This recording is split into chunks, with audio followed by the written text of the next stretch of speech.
So, hello, thanks for clicking, and I hope you subscribe. But I'm just gonna take over from where I left. So you get these people that come in, and remember what I said in my previous video. I said um, the leaders try to impoverish the people so they can control them, they can rule over them. And in the process, the leaders themselves become wealthy. That's why in Zambia, the highest paid people in Zambia are politicians, which is wrong, which is absolutely wrong. So what that has done is develop this culture of, first of all, poverty itself develops a Conartist culture, and also with the politicians, it has this culture now that if you want to become anything in this world or in that country, you gotta be a politician. That's where the money is, man. That's where the money is. So and the government is not trying to promote the things that actually develop societies in other parts of the world. Because that's not their intention. Their intention is not to develop you.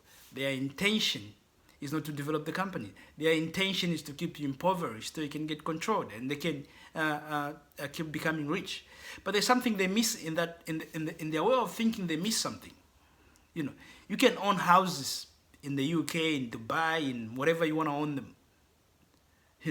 They'll kick you out of there. This is what you forget. You can help those countries develop. They're not yours.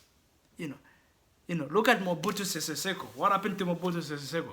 He's not even buried in. I don't think he's even buried in Congo. I think he's buried in Morocco or something like that. I don't know. I don't think he's buried in Congo. But that guy had a chance to develop his country. If his country was fully developed today, we'll have Mobutu Sese Seko Airport. We'll have Mobutu Sese Seko Highway in Congo, Mobutu Sese Seko University, and Congo is such a rich country. We'll have some of the best universities in the world there, in Africa, in Congo. And all of us, instead of going overseas, we'll just be heading to Congo. Because they'll be so wealthy. And when you are wealthy, you can attract the best engineers, the best lecturers and PhD people and all those things. Because you can afford to pay them well. But now, because of his greed, there's nothing there. Even him is just history. And this is one thing Africa don't realize. It's always good to leave something behind, something the Egyptians understood. But we don't understand now. They understood it. They wrote everything so they can be remembered. They even left the mummies behind. They even turned themselves into mummies so they can live forever. And they've achieved that. We talk about the Egyptians today who lived 4,000 years ago. No one has forgotten them. King Tut, thousands and thousands of years ago. Today we talk about him. People in Africa haven't really understood that. Instead, if trying to develop your country and investing in your people so that your people remember you, they don't do that. They don't do that. So now we have these people that clearly don't care about us. And we have these people that clearly their intention is not to develop the countries. And because of that, the countries become disorganized. There's no organization. Now, this is the critical part of development of any country. It's education and organization. But you only achieve organization when people are educated. It's not just about going to school, but they are educated about the things you are trying to achieve. And if you look at it, when most countries in Africa are becoming independent, they had more money than countries in Asia. Singapore, Malaysia, all these countries had nothing compared to us. But there's countries like Singapore, they took a different route. South Korea, all these countries invested money in their education system. They educated their own people. You know, I heard the president of Singapore, their hero there, um, um,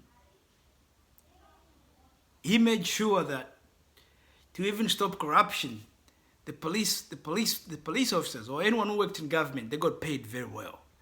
This is why those timber is in Mosukwa, whatever the timber trees are in Zambia, that they could pass through Zambia because there everyone is corrupt. And they're not corrupt because they want to be corrupt. I think they're corrupt because they're trying to survive. You know, but when it comes to Singapore, you won't pass because in Singapore they're well paid. They don't need someone to corrupt them.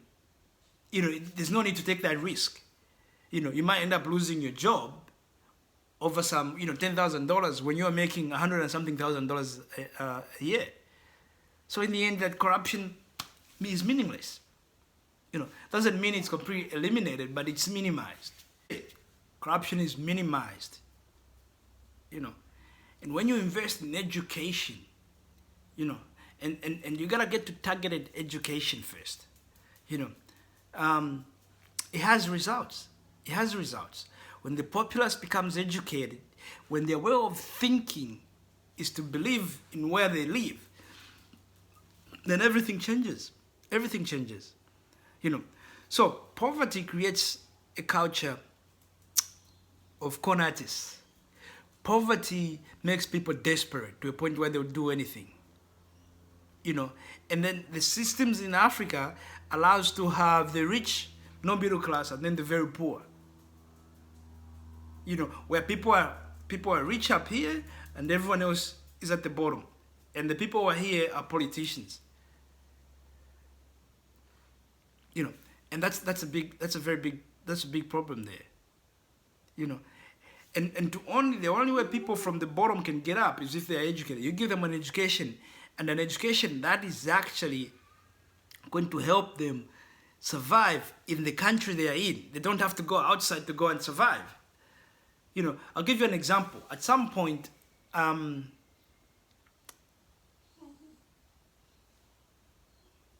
you know, and then these governments, because they want more money, they're disorganized, the people are not organized, they want more money, they create this culture of dependence.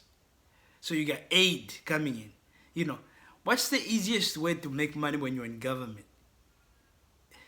Is when America gives you $500 million to help out.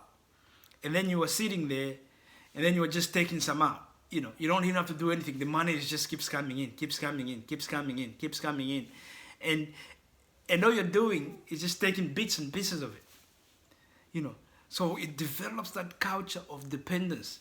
And the only way to get rid of it is to have people believe in themselves and believe in the country they are in and believe in the system that's out there. And you can get it done. I'll give you an example.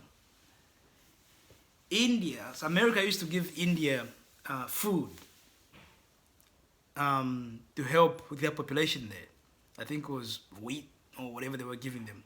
And India wanted to develop, and they needed energy. And to have that, they needed